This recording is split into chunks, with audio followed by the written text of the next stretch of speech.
On today's episode of the Double Bill Podcast, we dive deep into Top Gun and Top Gun Maverick. We'll be mostly a spoiler-free review. Also, to enjoy more content from us, please follow us on Twitter, Instagram at double_bill_pod, and YouTube. The Double Bill Podcast is owned by Unmastered Productions. Check out the amazing work we have on there as well. But for now, please enjoy this episode of the Double Bill Podcast.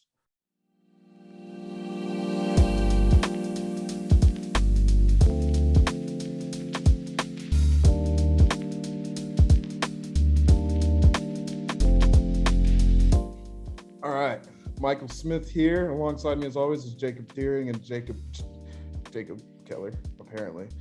Alongside me, as always, is Jacob Deering and Justin Keller. How y'all been? Living my best life. How about you, Justin? For all the visual people out there, Top Gun Maverick, baby. Oh yeah, We're here. Oh, whoa. We're living. What we're doing?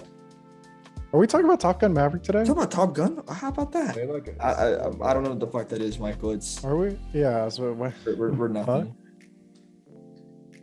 Still the best blockbuster of the year. The Batman. Oh yeah. Oh. Uncharted. Oh. Okay. Uncharted.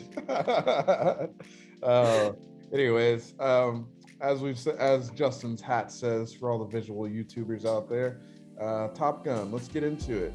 I wanted to talk about it because it is arguably the biggest movie of the year so far, and probably the best blockbuster to come out this year. Probably one of the best blockbusters to come out in years, since probably the last Tom Cruise movie, Mission Impossible Fallout. I was exhilarated and thrilled by this movie. But before we jump into Top Gun Maverick, which is a newly released film that was out about 2 weeks ago, let's jump into Top Gun itself and a little bit about Tom Cruise. Simply because I think all three of us watched the original Top Gun before we went to go see the new one. For me, it was the first time I'd ever seen it. What about you guys? First time? First time I watched it on VHS with my family way back whenever I was just a little kid, and then a couple of times on network TV, but that was about it. I probably went around like a 12-14 year gap from me watching it as a kid to me watching it now. Yeah, Justin. And this is my third time seeing Top Gun. First time was with my pops, and he adored the movie. He thought it was great. He thought it was the most patriotic film of '86 and technically of the '80s. He was like, "This movie's America," and I was like, "God bless, Dad." Then the hold your breath. Then the 3D Blu-ray came out, and I saw it back then in 2013, and that was fun. And then I never watched it again after that. To me, the movie it was good, but in 3D it was aight. And then watching it in retrospective from Maverick, I was like, the movie's still aight, still good. Didn't change my life. I still walk the same, but you know what? I may never play volleyball the same. I don't know. You guys want to take me out to a volleyball game? I'll take my shirt off. I'll do whatever you guys want. I'll do whatever you guys want me to do. Before Justin goes on a tangent, but yeah, it was my first time seeing it. It was really good. For me, I think with a different perspective and having fun with it. I think I watched it with you, Jacob, and Sam.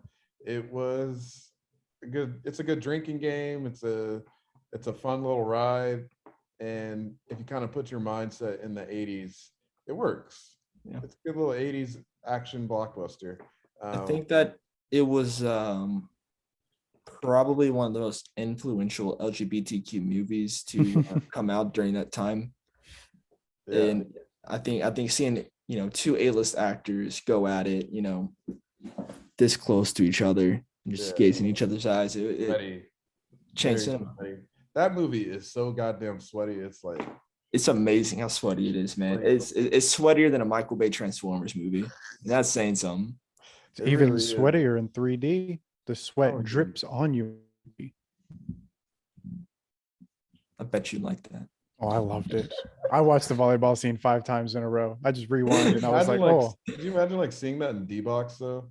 It's what if they play the volleyball and then instead of the volleyball vibrating the seats, it's like whenever you see sweat fall off someone's face. The spray with water. There's mist in 4D screenings. Oh, dude. Yes, that's what. But Yeah, I it's- know. Speaking Yeah. of V-Box, I'm pretty sure I was talking to a couple people at my work. So I do work at a movie theater.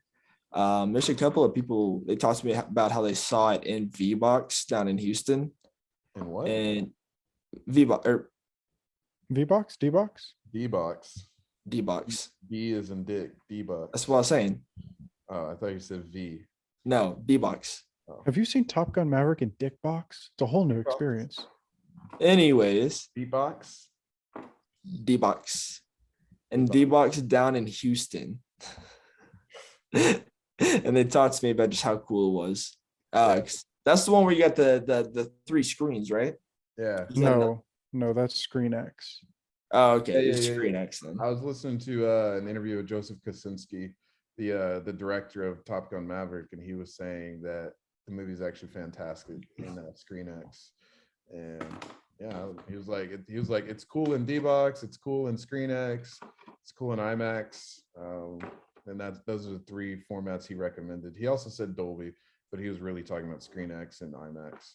Those Yeah. are his 2 main focuses. So it was pretty cool. I will say I watched a little bit of it in Dolby. I watched the first act mainly because I wanted to see the Mission Impossible trailer in theaters whenever we did that early access screening. And I was like, fuck it, why not stay for the first 10 minutes? I got fucking Dude, screwed. the way that that subwoofer underneath your seat just fucking shakes you to your core whenever they're taking off the jets was so badass, man. Yeah. I will say, I mean, I'd only watch the movie itself in IMAX, but Dolby, I don't know, dude, that's badass. I want some subwoofers underneath my IMAX. I think for me, it's like, as much as I'd love to see it in Dolby, it's like, I know I'm missing some picture. So it's like, it killed, like I saw Dune in IMAX and then I saw it in Dolby, and it's like, this movie Dune was massive. That I'd flat like- versus scope aspect, man, you can't take it away.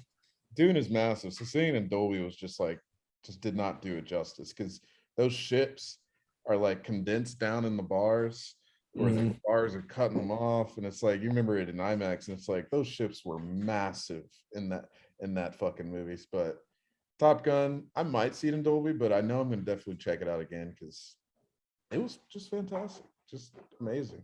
But we are talking about the original Top Gun still. I don't know how we were talking about the sweatiness. That's Yeah. right. The sweatiness. And we were talking about D-Box. You can get some sweat on your face. That's right. Yeah. That's also another problem with Dolby's, because whenever you're watching it in IMAX, you're missing that sweat in Maverick with the football scene. Can't get enough of it. Can't get enough. Can't get enough. So the original Top Gun is directed by Tony Scott, for those that don't know out there. Tony Scott unfortunately passed away. One of our best action directors ever. If you guys concur, I believe so. I concur. Good. Maybe Justin with his hot take. I Just about to I- speak I- down on a dead man's name. I couldn't name you a lot of Tony Scott films. I know like 3 of them off the top of my head, Name him. which is Top Gun, Domino, and Unstoppable. Those are like my 3 Tony Scott films that I know. Yeah, those are the main ones. Those are the really good ones. You'll miss one more. What? True Romance, baby. Tarantino.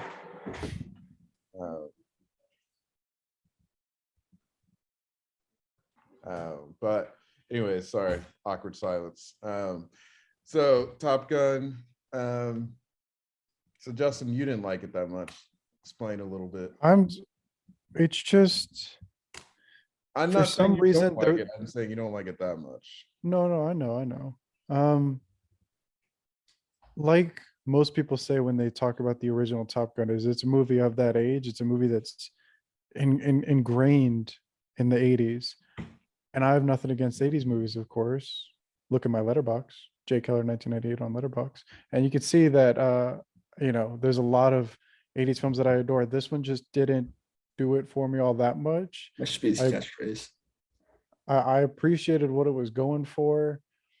I just found all of the sequences where they're flying to not be all that engaging. I just found them to be like kind of boringly shot. I know it's all for real. Even back in 86, I know they did it for real. In one of Tom Cruise's contracts, he said, not only do I want to be a producer on this film, but I also want to do my own stunts. And that was like his first real gateway into this whole stunt that he's doing in his filmography, where he is the stunt guy. And this was the beginning of it. So I know all that stuff is done for real, but it's just the way that it was shot. To me, I found boring. There were moments where I took my glasses off and just kind of sat there waiting for them to go back to headquarters. Versus, I know we're not talking about it, but versus in Maverick, I was engaged every single time they got in the cockpit. So there's some kind of disconnection that I don't know, and I can't pinpoint for you exactly, between how Tony Scott filmed them and how Joe Kosinski filmed them. So I don't know, maybe you guys could help me out with that. But that was my only real big negative with the film, is just anytime there was action, I didn't find myself that engaged. But I love these characters of Iceman and Goose and of Pete Mitchell. Is his name Pete Mitchell? Pete Maverick? Yes, sir. Pete Mitchell Maverick. I love all these characters. I am sad that our main female lead, whose name escapes me right now, but that she didn't get invited back to the sequel. I would have liked to seen her get her comeuppance. There is the line for Penny Marshall. Penny Marshall? Penny something. There is a line that she gets dropped in the first film, which I did catch. But overall, it's a pretty solid film that has a great soundtrack, of course, and a great score. And I'd probably show my kids Top Gun and then Top Gun Maverick going into Top Gun 3 when we get that third movie 35 years later. That's what Tom Cruise said. He goes, I made you wait 35 for the second, I'll make you wait 35 for the third. So, Tom, if that's what you want me to do, I will wait 35 years for that third film. Yes, Gladly. sir. I agree. I mean, I agree, but again, I remember it's like the 80s. It's like watching a James Bond movie back then. It's like the action. We're so trained for action nowadays to where action back then is nowhere near where we're at today. So it's kind of like I said, I kind of put my head in that perspective of being in the 80s. And I mean, I agree, like in the beginning, especially, and this is spoilers for those that have never seen it, but when Goose dies, that's whenever the action scenes, like I actually like start getting into them because there's weight behind it after. Like even the final battle of the original Top Gun, I was like actually like into it. But every action scene before Goose dies, it's boring. Like it's really a massive disconnect because it's like you know how far film has come 30 years later, but you can't appreciate the practicality of it. How are you, you know, you sat there and asked somebody, how are you supposed to fucking film fighter jets from America back in the 80s? They'll tell you that's exactly how. And so the appreciation is there. I think for me, why I liked it, I think I gave it a 3.5 on Letterboxd. Mainly for me, I liked it because the homoerotic undertones. I really appreciate. Like, I know it's like a joke, but it's like it actually like does add to like the beauty of the film of seeing Val Kilmer versus Tom Cruise, kind of just like this intensity between them, and then the very awkward sex scene that Tom Cruise has with her name is escaping me too, but it's a very weirdly directed and awkward sex scene in like blue light that's like just very slow, and you feel like you're watching a Showtime or Cinemax after It just dark. felt very over the top with how it went. It just kept going.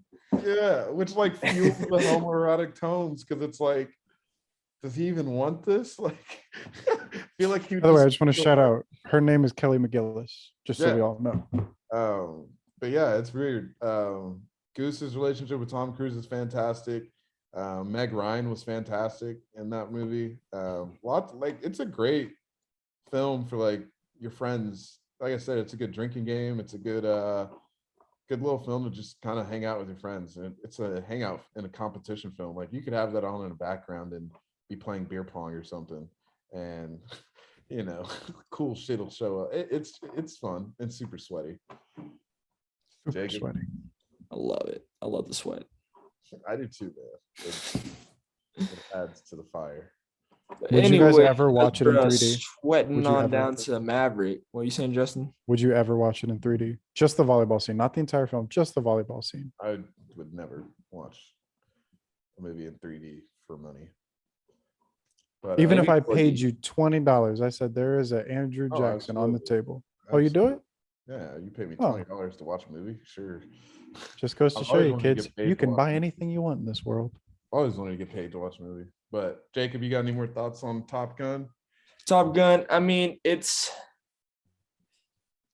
I think it's one of the most definitive 80s movies out there. I mean, it's going up there with, movies like Scarface for me, just sort of like a statement about that 80s culture, that 80s vibe, that 80s patriotism. And, it's a very long-standing movie. I think. I think that it stands on firm grounds, and that's what makes it, such a classic for people's, what it stood for as a whole. Yeah. I mean, like, if you ask somebody what's one of those films that you had to see from Hollywood in the 80s, Top Gun would be on there, next to Blade Runner, next to Indiana Jones, next to Terminator. Scarface, whatever, like it'd be in there. But yeah, it was a good little first watch. Do I think I'm ever gonna watch it again? Probably not, unless I was doing a double feature and showing somebody that's never seen Top Gun. Absolutely, I'd probably watch both movies back to back. Like I would watch Top Gun so I can watch Top Gun Maverick. I would not just watch Top Gun personally. Like it's not something that I'm gonna revisit next year or in a few months. But if someone was like, I want to watch Top Gun Maverick, I'm like, oh, bet. Let's watch the first Top Gun so you can kind of have that emotional weight. Because as we transition to Top Gun Maverick, They You beat kinda- you over the head with you how many kinda- times they you mentioned kind Goose's of death. have to have that emotional weight from the first one just to know what's going on. So let's go ahead and transition to Top Gun Maverick. And I'll kind of go through the story as we kind of like give our thoughts on certain moments and like, but overall, general, no spoiler, just early, like first reaction to Top Gun Maverick, Justin, because you saw it most recently. I did. I had to have this as a family experience, so apologize for the delay, everybody. I know you all been waiting on pins and needles to hear what Jay Keller thought of Top Gun Maverick. So I dug the fuck out of this movie from minute one to roll credits. I was on board. I never got off. This movie enthralled me. Again, no spoilers, but the final 30 to 40 minutes rivals what Fast and Furious does in 2 hours. Very close. They came very close to Fast and Furious. I'm sorry, I just had to say. So that was great. But this film just is fun to me. I know people don't like it when I say fun. People are like, oh, you think the movie's fun? This is fun. Put that on the poster. This movie is fun, Justin Keller. There's no other way to describe this film. You can't describe it any other way than if you're bored on a Saturday and you need to go see a movie and Firestarter is sold out, then you best believe you got to go see Top Gun Maverick because it's your best option out there. And plus, they've swapped out volleyball for football because I know volleyball is not a manly sport. Football is. And let me tell you, Miles Teller, when he did his little, that right there, I was like, oh, Miles, giving me whiplash. So yeah, I'm head over heels for this movie. I have almost no issues. Please. Are there issues? Please. I know how much you love Fast and Furious, but you cannot. It rivaled it. It was very close. I was neck and neck with Fast and There Furious. is nothing in Fast and Furious that comes close to what they are doing in this film in terms of action filmmaking. They Nothing. came very close. Very I don't close. even. I can't even like continue this. This man has a hot take in every. What on earth is fast? That's why you people come back to watch us, right? Every time you watch Fast and Furious, do you just nearly overdose on ecstasy? That's the only way I can figure it out. With I White just Runners. overdose on fun and family. The This two man's gonna F's. sit down and Fun watch family. Mad Max Fury Road or Mission Impossible Fallout or Top Gun Maverick and be like, not better than Fast and Furious. Not bad for Fast and Furious. I'd rather watch Fate of the Furious, actually. What? To everybody the last- listening, I did rank the Fast and Furious movies, so you can go check that out on my letterbox if you want. You can see my hot take rankings of the Fast and Furious films. Spoiler alert: Hobbs and Shaw is at the very bottom because The that's hot not a take. Fast and Furious film. The hot take is that you rank them. That's the hot take. No, this is the best ranking out there. No. Nobody can disagree with that ranking. All right, what's your Anyway. favorite Fast and Furious? Anyway, And does it beat Top Gun? Justin, if you had to choose between Top Gun Maverick and Fast 10, and you had no baggage for Fast and Furious, and If you I had to just- only see one of them, or what are you asking? if you had to choose between Top Gun Maverick and Fast 10, what are you gonna go see? They're both competing at the box office, but you heard. Oh, like Maverick- somebody's gonna kill me, but they're saying, hey, before I kill you, you get to watch either Top Gun Maverick or Fast X. I know what you're gonna say, but let me set it up first. Okay, set it up. If Set it up. you had to, and you had heard that Fast 10 is the worst thing this world has ever seen. It has a 0 on Rotten Tomatoes, and Top Gun Maverick is where it's at right now, which I think is like a 93% on Rotten Tomatoes. Everyone loves it. Everyone else is going to go see it. You're going to be the only person in the theater. What are you watching? You're going to watch something that is probably going to be bad, or you're going to watch I something? get to bring in my baggage of Fast. Because I mean, if I get to bring in my baggage, then it's I can't even like change my Jacob. I know you're if I Justin. get to bring in the baggage No, hold of on, hold Fast, on. I have a real question for you. I'm seeing Fast X. Justin, I have a real question for you. Jacob, thoughts on Top Gun Maverick? Top Gun Maverick. Top Gun Maverick, I think it's probably one of the best ways to do revitalization of a franchise. I don't know, just too often you see directors whenever they're making these films, they get either too caught up in trying to be something completely different or trying to completely capture that magic that the first one did. And this movie was one of the few that I've seen where they create an actual balance between the two, to where you feel that this is the Top Gun franchise, but it's something new, it's something different. They go a different step and they take it, one step further in a way to where it feels exciting. Like I was on the edge of my seat during like that entire latter half of the film, which is something I did not expect. It was genuinely impressive to see how good this movie was. Yeah. No, I was blown away. And obviously we'd heard for months how good it is. And, I'm like seeing tweets from Edgar Wright that's like, I've seen this movie 3 times now, and Guillermo del Toro loves it because it premiered at Cannes. And I think that for me, I think out of the 3 of us, I think that I'm probably the one that's the blockbuster guy. Like that's my go-to. I could watch a million blockbusters, and I'm kind of obviously on Jacob's side in terms of I'm kind of dried out with the modern day blockbuster that's not from Christopher Nolan, because they're all kind of multiverse and bad action and green screen and blue screen and barely any character based action or anything. Like me and Jacob probably agree on that. And it's like, as someone that loves a good action film and loves a good blockbuster, like I walk out of this movie and it's like, yeah, I haven't seen a fucking blockbuster this good since Mission Impossible Fallout. And then before Fallout, there hadn't been a good blockbuster since Mad Max Fury Road, and then probably Creed that came out in the same year as Mad Max. And then years before that, probably Dark Knight Rises. Like they're just so few and far between that you get like an actually good blockbuster that's like something that's gonna knock your socks off, that should be considered for Best Picture. It should be considered for all the awards for everything that it did. The only thing that it's lacking for the Oscars is probably the acting categories. Everything else should get nominated. This is like if Dune was an American story. Like if Dune was just about like it's on that level in terms of craft. And I think that the movie just it's just top notch. Like there's nothing. I don't think we're gonna see a better blockbuster this year. Yeah. I think that It's the only thing that could come close is Avatar, because don't doubt James Cameron.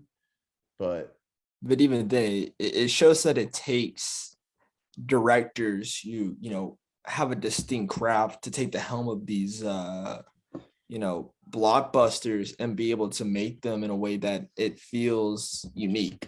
yeah, And I think that with Joseph Kosinski, whenever he directed this, I think that he showed that same craft that you need to be able to make a blockbuster that is memorable. And yeah, I think his chemistry with Tom Cruise before, because they worked together in Oblivion, I Yeah. believe, Mhm. that it sort of helped because Tom Cruise used his knowledge as an action star through and have Joseph Kosinski be able to effectively emulate that. It helped a lot. yeah. I really feel. Well, And this was a family get together for Miles Teller and Jennifer Connelly and Joe Krasinski because they worked together on Only the Brave back in 2017. And Which I then him still and haven't seen, and now I'm like, oh shit, yeah, I need to go see this movie because he has his Joseph Kosinski has another movie coming out next week, Spiderhead. So I'm like, fuck.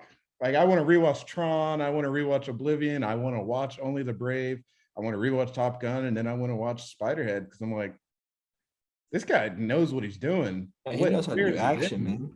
Like, what has he been up to? And it's like, I don't like. He just like I don't know. Like this shit is like on the level of like Christopher Nolan groundbreaking. Like they really did their shit with this fucking movie. Like you're not gonna get better action scenes than this until the next Fast X. Christopher I'm Nolan kidding. movie. I'm kidding. That And was a also joke. that shot for shot remake of the intro, Yeah. Top Gun Maverick. That's one of the few times I don't really know why. It just usually whenever you see things like that in random franchise sequels where they recreate something, there's laziness to it. But whenever I saw this, it genuine care and effort had shown through. And I think that is because to be able to accurately recreate something as well as he did with that intro, it shows that this is something that he's taking very seriously. He's watching it frame by frame, analyzing this this film to make it in a franchise that it extends beyond itself, and it's awesome. It's so rare to see. Yeah, it was fantastic. I do have one negative, and that's that they they treat you like you haven't seen the first film. I know you're supposed to, because you're never supposed to assume that people are supposed to watch the first film before seeing the second film. That's not But true. the amount of times that they mentioned that Goose died, and they show you the picture, and they got to tell you that Iceman and Tom Cruise have been besties since the 80s.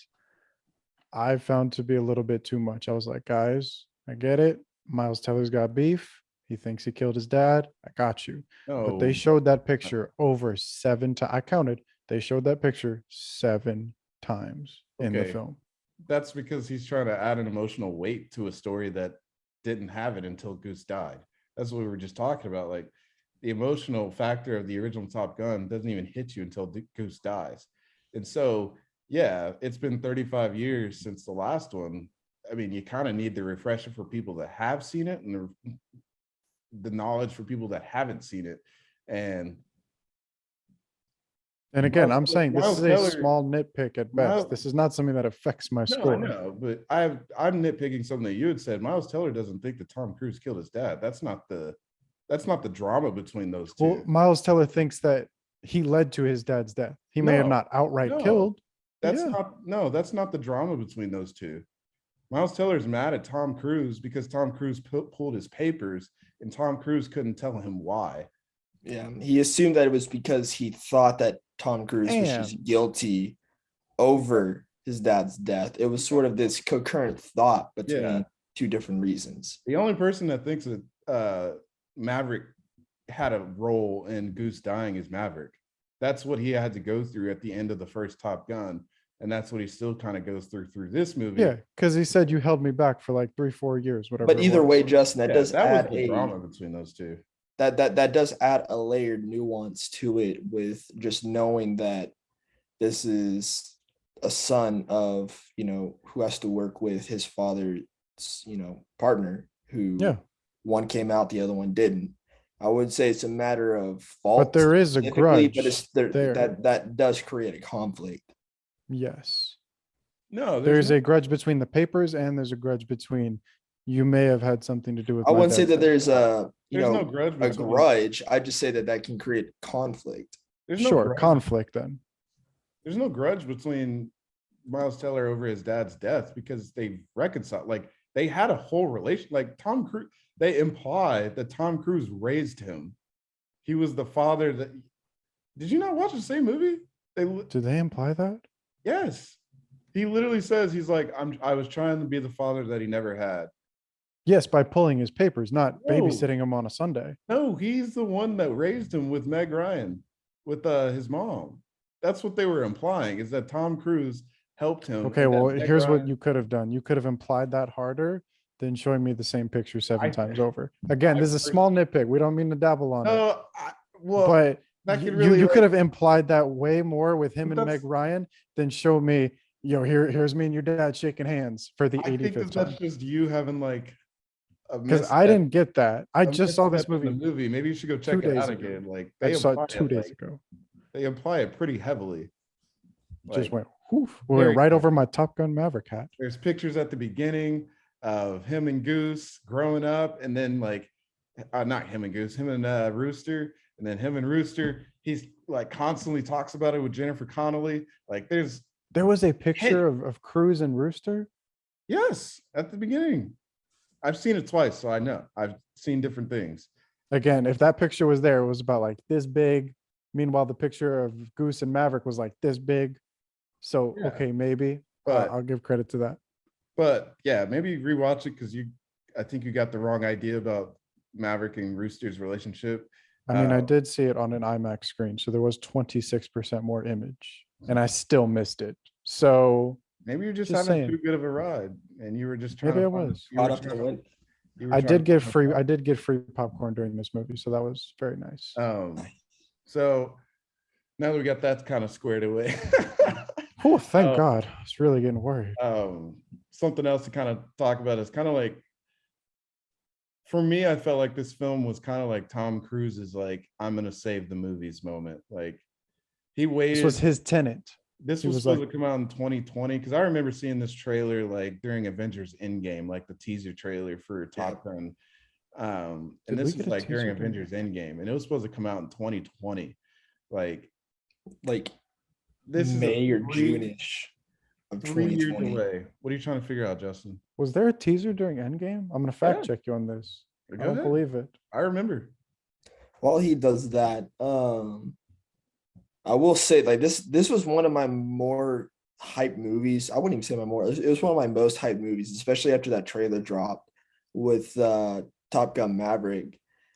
And let me tell you, man, the fucking irony whenever that movie was the last one to come out during the whole just delayed phase.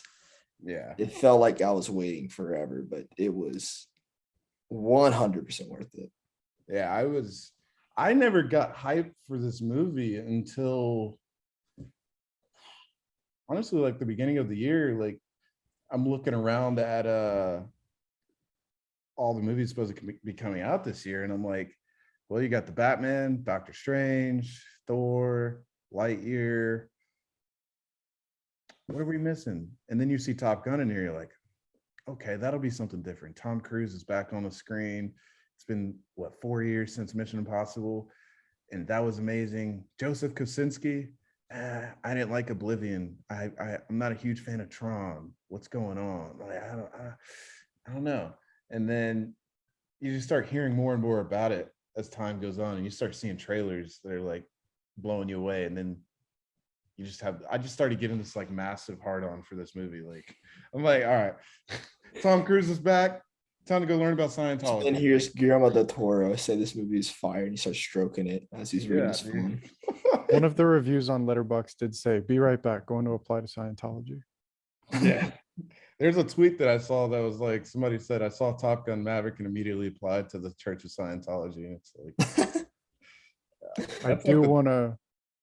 all right, we're back. Top Gun Maverick. So we see when this movie starts that Maverick is still not an admiral. He's doing some cool fucking shit. That opening scene, what is that ship called? I forget what it's called, but he goes like fastest man alive. Holy fucking shit. Mark 10, baby. Like that's how you fucking start a movie. Like I can't even like stress like how and why. It's just so fucking amazing. Like you just Dude, see Maverick is still Maverick. He's still gonna not abide by rules as Ed Harris is coming in town, and then he goes and just becomes the fastest man alive. That's your opening scene. Thoughts, comments, concerns. I mean, my biggest oh shit moment about that entire beginning and really the movie as a whole is whenever he's taking off in that plane, you see him take off in that plane. You see his pores go back into his face as he's taking off and those G forces hit him. It sells it. It's something that a green screen can't replicate. It's something that, it's just blew me away. Yeah. It blew me away. It really left me speechless. I think that this movie, it sets itself apart because it uses Tom Cruise at his best with what he does best. Yeah. That whole opening scene, man, is a classic. I would literally just watch that just to watch that opening scene. It's just too good. It's exhilarating, man. Like Justin, I legitimately felt tension. Yeah. Justin, do you think that scene is a better space? It's technically in space. You think it's I know where my he's God, gonna I go know with this- this. better space scene than F9, Ludacris and Tyrese? I'm just saying, Fast 9. Objective, not subjective. Objectively. All I'll say is there's a line in Fast 9 where they say Tyrese looks over to Ludacris and says, "Who would have thought? Two brothers in space." I mean, What are my opening thoughts on the opening scene of Top Gun Maverick? I thought it was great. There's moments in this movie where we go from a lot of loud sequences and then just to total silence. And I think that was one of them because I vaguely remember 2 times that my audience reacted, like big reacted, was when he hit 10 Gs and then he went to 10.2 and people in my audience went, ooh. And then as soon as his thing like combusted, one dude was just like, oh no, what's gonna happen? And then it cut to like pure blackness, like just nothing on screen and just silence, right? Then guess what? Somebody in my audience had the audacity to say, oh, well, that's the end. He's dead. Immediately flashing to Tom Cruise walking into that bar and taking that glass of water from a woman. That dude was so proud of himself. That was a good scene. Yeah. Which leads to Ed Harris telling Tom Cruise that he's going back to Top Gun, which is what I mean by like, I feel like this movie understood what it meant to be a blockbuster. You show us something cool, you show us what you're capable of. You don't give us everything, you give us a tease, and then you send us on our way, which is to Top Gun. It's not like if they had made the story about this man trying to become the fastest man alive, like that's boring. No, send us back to Top Gun.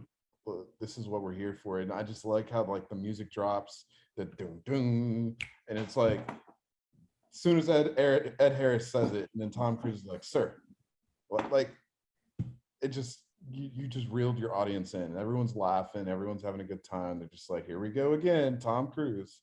I just love that. That was some good directing.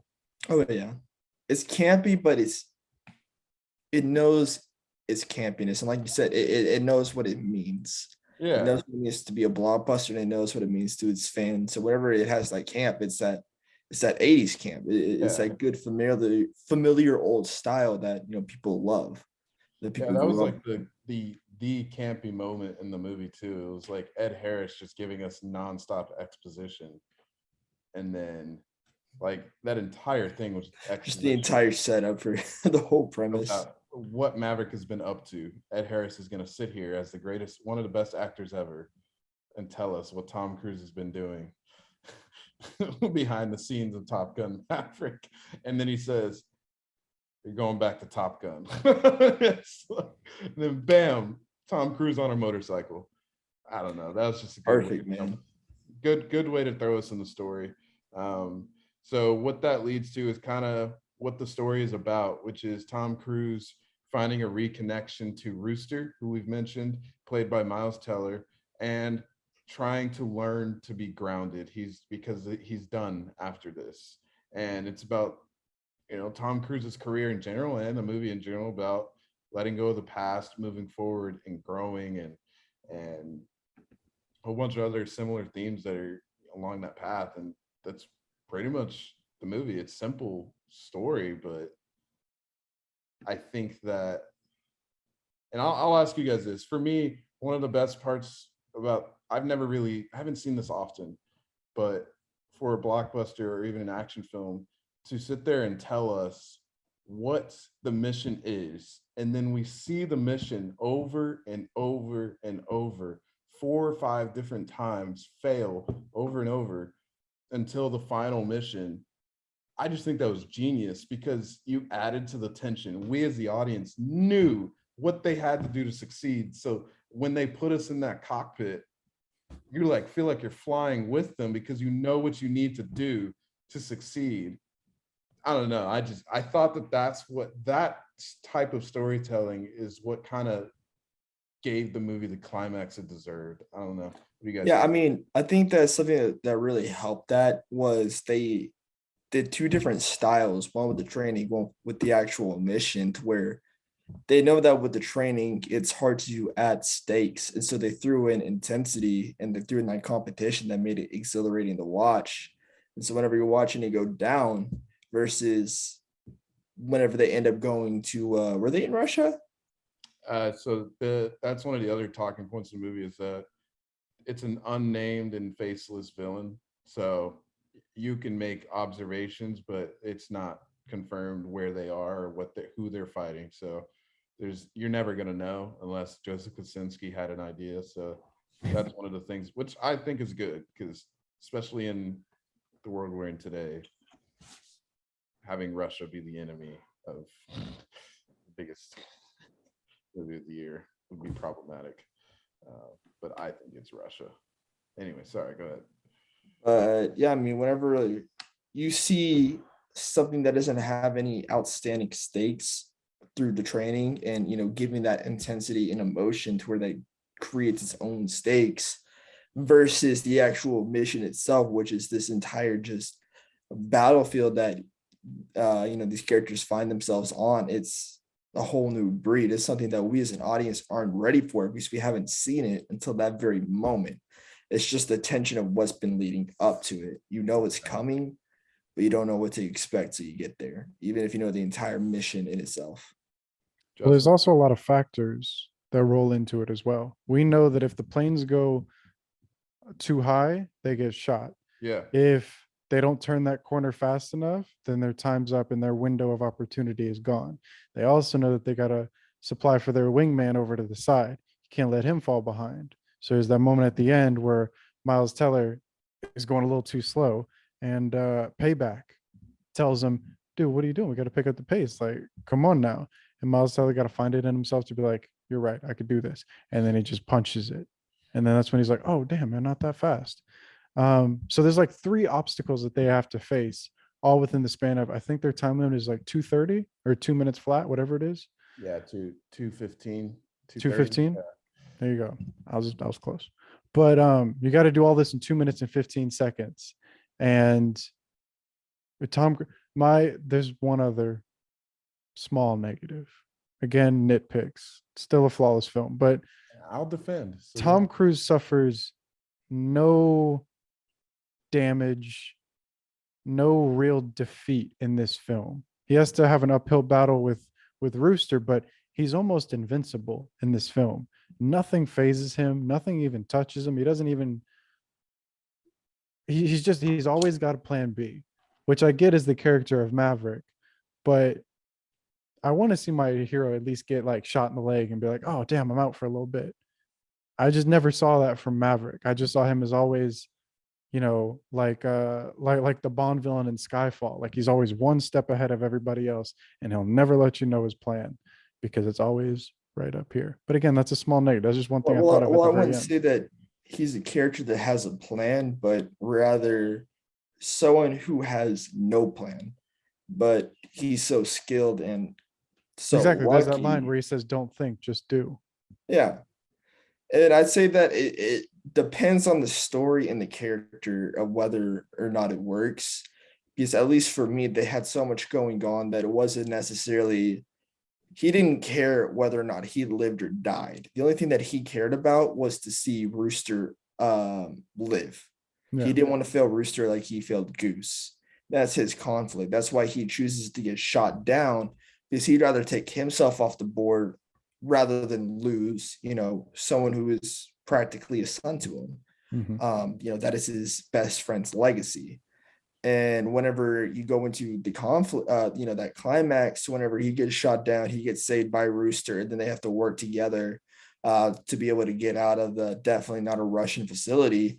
Then that's where it create that's that conflict, and that's that tension that you're talking about, to where it wasn't necessarily with his life nor his skill, but the emotional payoff that we're waiting for as an audience.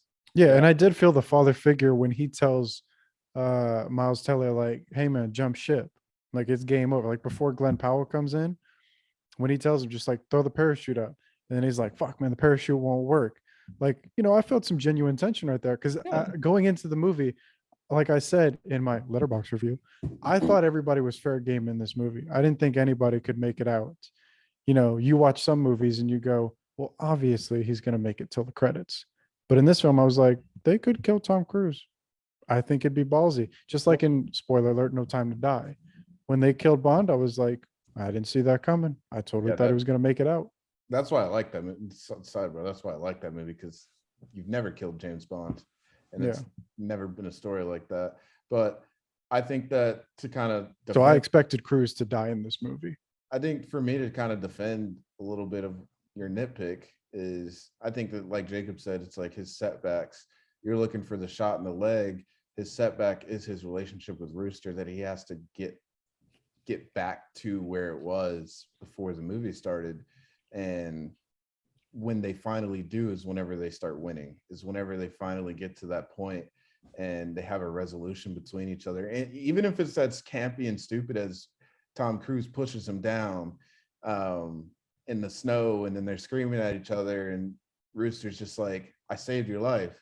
Like, it's just that moment right there that's like, okay, like that was his setback the whole movie, is Rooster. And so it deals with kind of his reconciliation from the first movie. But I mean, you're right, like he doesn't have like any like major setbacks besides being sidelined by John Hamm, which came out of nowhere. And then John it Hamm, almost immediately got resolved, which yeah, like I John didn't Hamm. like.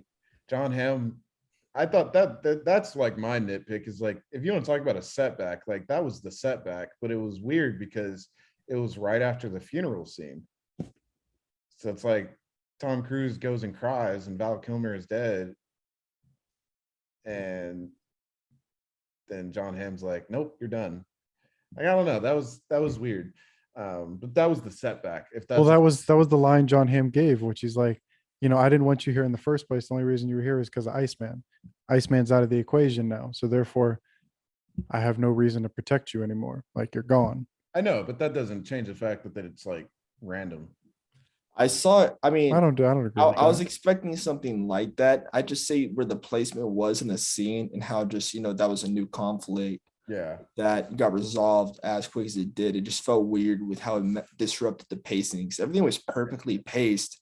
And then you get like that one story arc that takes like 10 minutes and is done with no consequence. And you're just like, oh, okay, that happened. Which, by the way, like Tom Cruise proving that the mission can be done was That is insane directing. That was phenomenal, dude. It legitimately had me, again, there's just so many moments whenever I'm watching this, like it has my heart racing. exactly. And that's one of them. And it's Like, weird as because I soon as don't you get see that a the lot with ship, some movies. as soon as you see his plane on the screen and you hear the beep, beep, and everyone's like, who the fuck is that? And then you hear Maverick's voice, and then you're like, oh yeah, fucking do it, Maverick, show him you can do it. And then he drops it from 230 to 215, and you're like, no way. And then it's like, obviously he's gonna get it done, but it's still just like, show him you can do it. Come on, Maverick, show him you can do it. Get this. It's heart racing.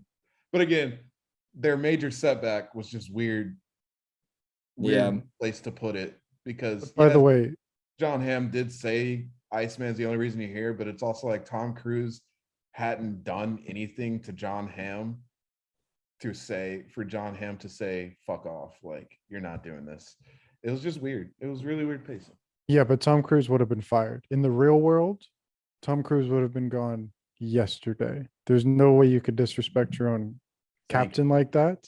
Thank you for allowing movies to live in a dream state. I'm Thank just saying, In the real there's world, no way. Fast 10 There's would also never no fucking way. happen. Fast and Furious is unrealistic in the real world. Just you see me swipe that comment away. There's also no way that Bob could wear glasses while flying a plane. That's just There- not a thing. There's no way they'd send two brothers. You have to have in- 20/20 vision to fly a plane. You can't wear glasses because what if your glasses break, but your visor's still good? Well, then your vision's fucked. There's no way that Vin Diesel could save the world. There's So no- anyway, Bob could not make it in this flight school, in flight academy. I Okay. don't want to watch it. Number one, Bob can't. Little no. Miss Sunshine. Bob is gone. Anyways, Vin Diesel would never be a good race car. Okay. And John Hamm would have put a beat down on Tom Cruise. He would have said, Tom, get out of here. Dwayne my Top Johnson Gun would have beat Academy. the fuck out of Vin Diesel. Probably could have. Okay. So no, John Hamm needed to be Dude, stronger. He was Tom weak. Cruise is insane, dude. He'll kill he'll kill a motherfucker. Tom Cruise has convinced many people to join Scientology. You don't think he'd do it to John Hamm? Yeah, dude. Be brainwashing motherfuckers.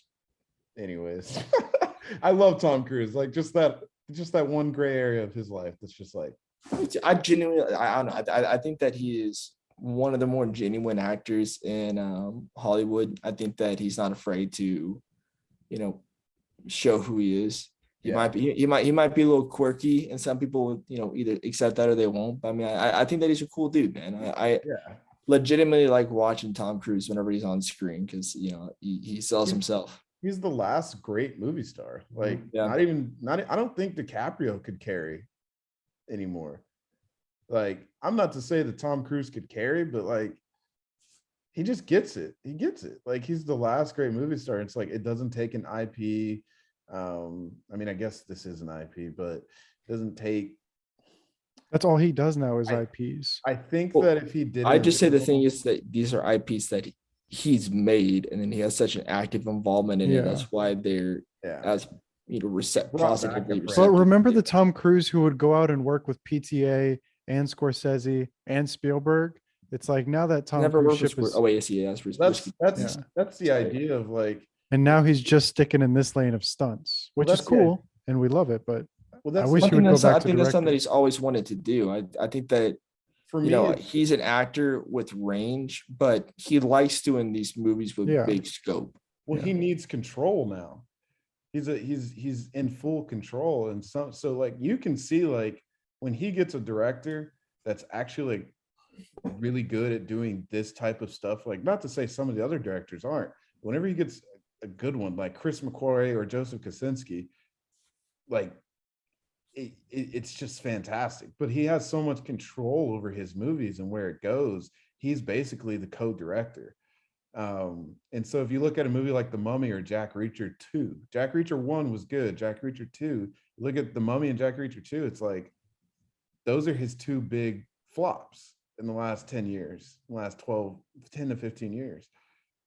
Every other movie he's done, it's like it's been with a good director and he also had control. But whenever he gets that full control, like Tom Cruise is like It will be cool whenever he's basically Kevin Feige for himself. Like yeah. he's gonna hire these no-name directors and get what he wants. But It would be cool to see whenever he does eventually retire, to see him take the directing helm. I see him leaning more towards producing, but I don't know. It'd be cool to see a movie by him. well, I was listening to an interview and someone asked Kosinski if they were like, why does Tom never direct? And he was like, I mean, we've asked him and he's like, it's just not his thing. He's never gonna direct. And I was like, oh damn.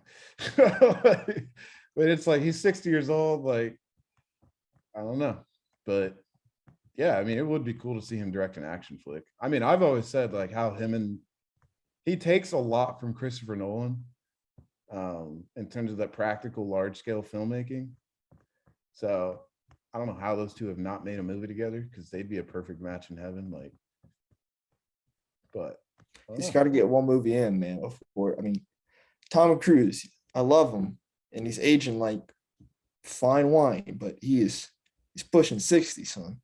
You're starting to see the cracks. You're starting to see it's kind of funny. Some like if you look at a video like where someone like has a non-edited video, like an iPhone video or something of him doing interviews, you can see it. You can really see it. Like it's there. That man is old. He's like 62. Yeah, man. Yeah. I wonder if he's gonna be done after the next two Mission Impossible films. I wonder. Probably a nice 59, but He's yeah, 59? Oh.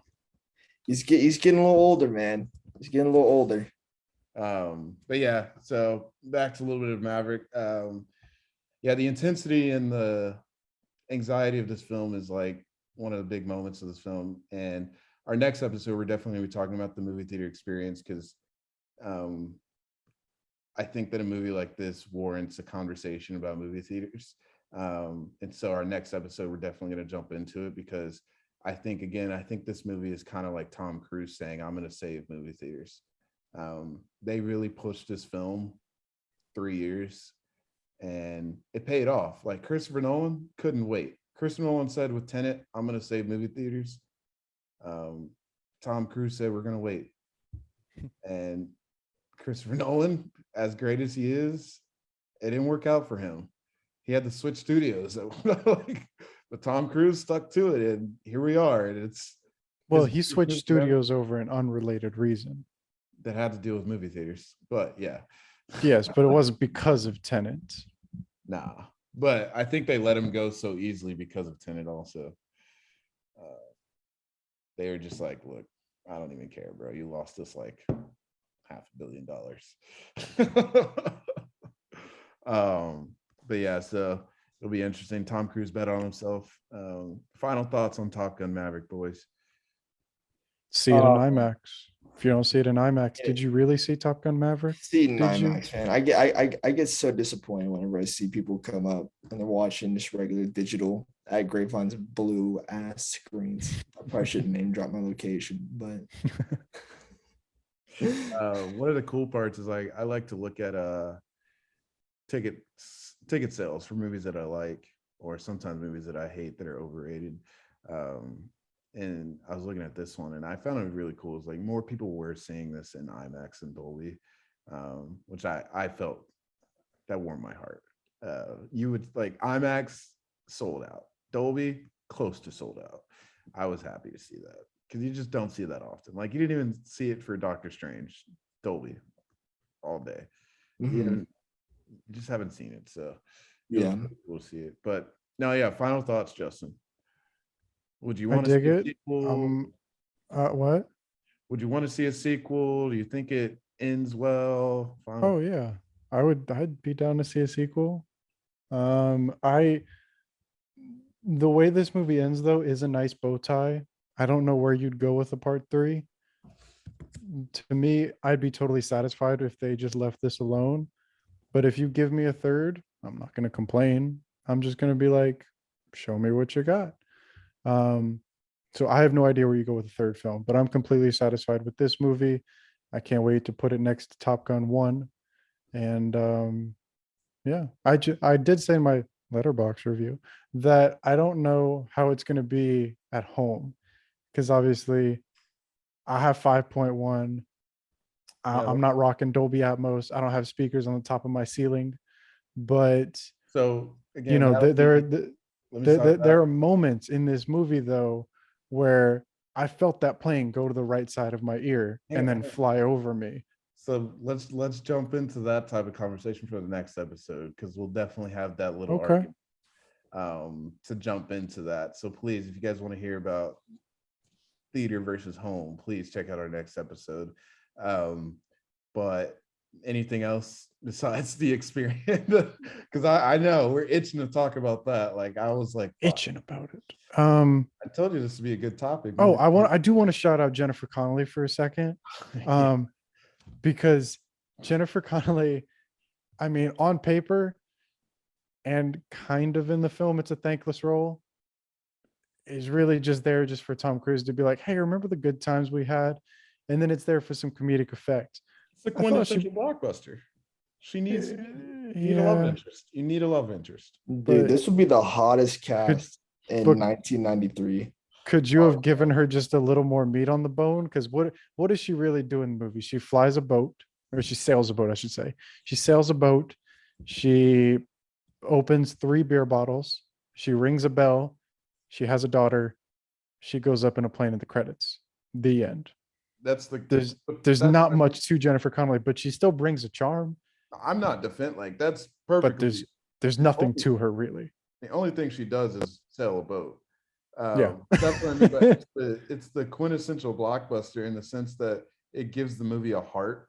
Blockbusters are story based rather than character based, so it gives our main character Maverick something for us to latch on to. Okay, if he doesn't make it home, who does he have? Like it's the heart of the story. Jennifer Connelly. It's the heart of the story. Maverick and Rooster. You need it in order to like get people to really feel the action epic of it all. It's just the heart. That's all it is. Like, does she do anything? No. Does she get paid a lot of money for this role? Absolutely. Is she freaking stunning and beautiful? Hell yeah. She's the American girl. They pose her like, remember, dude, she's the end of the movie. She's sitting on a freaking Porsche looking. I'm gonna be beautiful real. than Every ever. time she's on screen, she looks like she belongs in a Bud Light commercial. Why Bud Light? Why Bud Light? It's American, baby. Bud Light. Then we would do Oh. Budweiser. Budweiser is more God. American. Oh my god! Why not a whiskey commercial? Like, I'd rather. Bud Light, baby. Oh man, I think of Bud Light on just like Trailer Park. Like, at least She was in Trailer Park. It's just like that all American. You got a Bud Light in hand with the American Bud flag Light. behind you. Bud Light. Oh yeah, speaking of the American flag, I just remember that one shot whenever Tom Cruise steps in front of like the American flag waving behind him. That gave me Spider-Man 3 vibes so hard. Oh yeah. And see, that's the crazy thing about this movie is that you don't get America shoved in your face, but it's there if you want to look at it. But if you don't want to look at it, you don't have to. It's mostly anti-political. Like, Yeah. I haven't seen. That's another thing about like the quintessential blockbuster. It's like there's really no political moment in this film. The only thing that they mention is NATO, and I can't even remember one. I just know I've been listening to podcasts. People keep on saying that they mention NATO. I don't know when or where. It flew over my head, but they I mentioned. vaguely remember whenever they're talking about the oil or the radioactive whatever the fuck, Yeah, just the ex machina or the Yeah. MacGuffin. I mean, they bring up that it breached a NATO treaty. I think. yeah. It's mostly non-political, which for me, the blockbuster is everybody to go into the movie theater, turn your head off. You love every single person you're sitting next to, and you're just going to enjoy this flick. You're going to laugh with people you've never met or talked to a day in your life. You're going to look at some people, like there's people literally looking around just laughing at each other. They have no idea who they are. People just having a good time and they're not thinking about anything else. Like that's, I can't say it anymore. Quintessential blockbuster. Jacob, final Quintessential. thoughts. My final thoughts. I mean, it's a movie that it fulfilled a majority of my expectations, and the ones that it didn't fulfill, it's because it exceeded, namely through the action. It's something that it knows what it was, but it allowed it to become something more than just that, which is hard to do. Because that's a weird little middle ground, and it found it. It wasn't political because it knew that it didn't need to be. That wasn't its message. That wasn't what it was trying to say. So it didn't want to pretend to be something larger than what it was. It's a story about Tom Cruise being able to connect with somebody who he feels guilt for changing his life forever. Whether it was an accident or not, it's a guilt that he carries, and it's something that has small scale stakes on a large scale platform, and it works. immensely, and it's all the better for it. Yeah.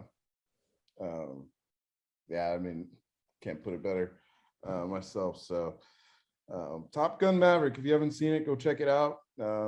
I think that people of all races, kinds, sex, gender, whatever we are, I think that everybody can go check this out and enjoy a white man on the screen again. Fuck It's a yeah. fantastic film.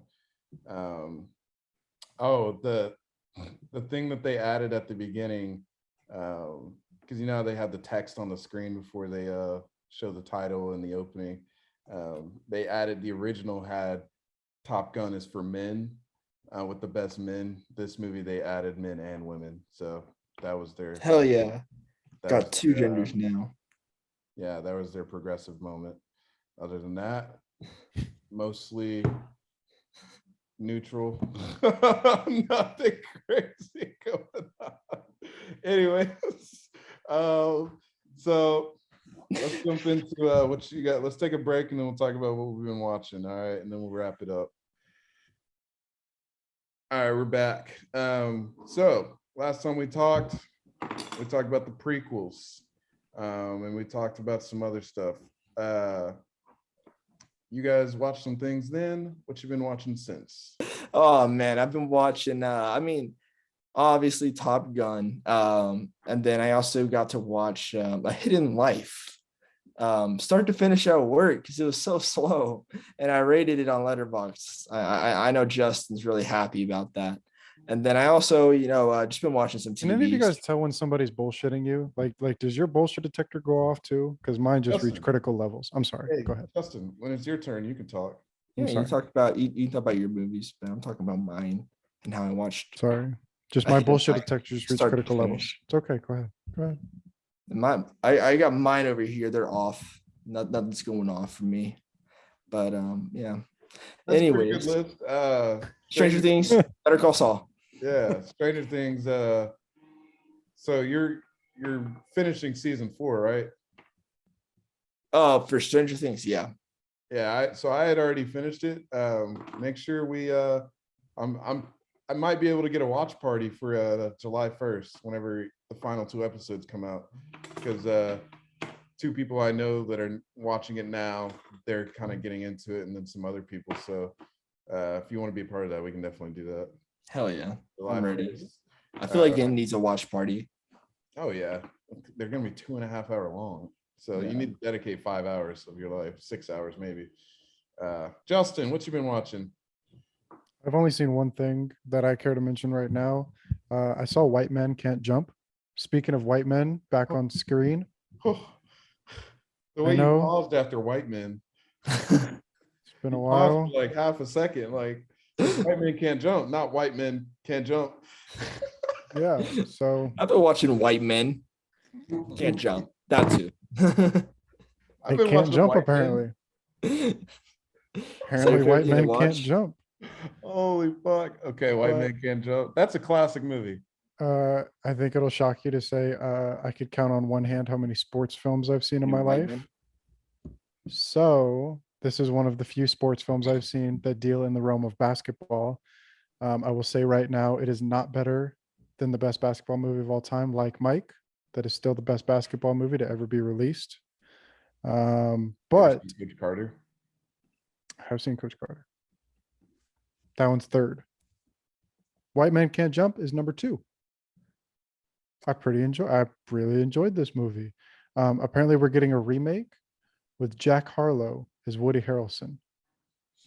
They have yet to cast the Wesley Snipes, but Jack Harlow has been officially cast in the White Man Can't Jump reboot. So that got me inspired to watch this movie because I was like, how terrible can Jack Harlow be? So I just pictured the whole time I was watching Woody, I just pictured Jack saying all the lines that Woody would say. And I was like, you know what? Woody has comedic timing. Woody has better chemistry than anybody Jack Harlow's ever come into contact with. Not big on Jack Harlow. Don't care. Will I see the remake? Probably. But do I like the original? Hell yes. Wesley and Woody are phenomenal together. And there were good basketball moments. Got my heart racing at one moment. I was like, are they going to win this game? Spoilers, they might. I don't know. Are they going to become friends at the end? I guess. Were they enemies in the beginning? I guess. So I'm excited to see who they cast in the reboot for Wesley's role. But so far, not off to a good start. White Men Can't Jump. Highly recommend. But like Man, you Mike, said so like many Mike is points better. within one sentence. I got so lost. I thought you said like Mike for a second. Yeah, you would have thought he was talking about 4 movies right there. Like, holy shit. If you guys haven't seen Like Mike, I'm talking All to right. everybody listening. Go watch Like Mike. That movie's underrated. Not enough people talk about it. Okay. So me, I watched some Gen Z filmmakers, Shiva Baby and Shithouse. I wanted to check those out and see what people around our age is kind of making, people that are able to get some. Shiva Baby was probably the better directed film, but Shithouse is a phenomenal story. Justin, You you say probably Shithouse? yeah, it's called Shithouse. Shit house. Justin, Who you directed probably, that? a guy named Cooper Rafe. He grew up here in Dallas. Shithouse. What yeah. year is Shithouse? 2020. It won South by Southwest. Produced by Jay Duplass. It's just I really enjoyed that film. Shiva Baby had a good premise, but it's something that I don't connect to. It actually had really good actors that you've seen before in it. But Shiva Baby was about a girl who has a sugar daddy who's also Jewish and she's also gay. She goes to a funeral, and turns out at that funeral is her ex-girlfriend, her parents who don't know that she's gay, and or her entire family who don't know who she's gay, and her sugar daddy who's friends with her parents. So it like had a really good like anxiety feeling of like, oh my god, is like her entire life gonna get caught right then and there. And it was a good little like day in the life. Like it was just one day. It had some good directing, good cinematography, good acting. Yeah, I was a huge fan. But Shithouse was definitely, Justin, this is up your alley. If you don't like it, you don't like it. Maybe you think it's pretentious. Maybe you're jealous. Maybe you just don't know anything about movies. I don't know. But I think it's right up your alley because it's basically like Before Sunset mixed with a little bit of Dazed Confused, and some Sofia Coppola in there. It was a really good film. Like you can tell the kid, he's my age. You can tell the guy is I'm sorry, I always hate when people do that. Like someone that's younger than me or older than me calls me buddy or kid. That's like one of my biggest pet peeves. Like, bro, I'm not trying to act like I'm older than you, but like that's just disrespectful. Calm down. Yeah, calm down, bro. Where can I see Shithouse? Is it on? What I is it on? watched it on Hulu, I believe. Shiva Baby is on HBO Max. I'll watch Shithouse with you. I really liked it. So if we want to get together and watch it at some point, I'll gladly watch that. It's a good little flick. It's about a kid trying to deal with no friends in college, his first year of college, and he meets a girl, and it's just, yeah, it has a good little flick. Shithouse is not on Hulu. I think that's They have- where I watched it.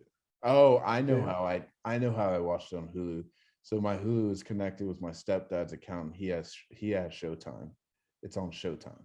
Oh, So that's how. But I'm sure you can find it, or you can just bulk up and pay for it because it's someone your age. And when you make a film, you'd probably want someone to pay for your movies on demand. So maybe you could rent $2 to this kid as you know he's trying to get his career coming. You know, or you can be a cheap ass motherfucker as usual. But he has his next movie coming out this summer on Apple TV Plus. So I'm excited. He has Dakota Johnson in this one, and it sounds pretty cool. So yeah, he's our age, and he is grew that the up. girl from The Lost Daughter? Is that I the girl love from her. 50 Shades? Is that the What? girl from Oh yeah, from 50 Shades now I know. Yeah. yeah. But yeah, check it out. I gave it a 4.5 on Letterbox.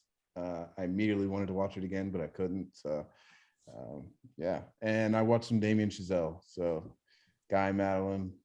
I still haven't watched First Man, but I'm gonna rewatch Damien Chazelle when Babylon comes out. But right now I just I was want about to say, why'd you do it so early? Like, because it's easy to get through his filmography. I think he's the best director right now, and I'm just doing some studying for directing. You can just rewatch movies as much as you want. So I Yeah. love all of his movies. Just saying, you could have waited till Christmas. Or I can watch it now, study it now, and then watch it then and study it then, because I love movies, and that's how I wanted to do it. Apparently, you have more time on your hands than I do. Or maybe I just love movies more. That's all. Bullshit. Okay. Oh no. All right. And with that note, we're going to jump out of here. Please check out our next episode on double_bill pod. Please like, subscribe, follow us anywhere. We're going to have lots of good content coming out the rest of the summer. Hopefully some topics that you guys can enjoy. So please and thank you. See you later.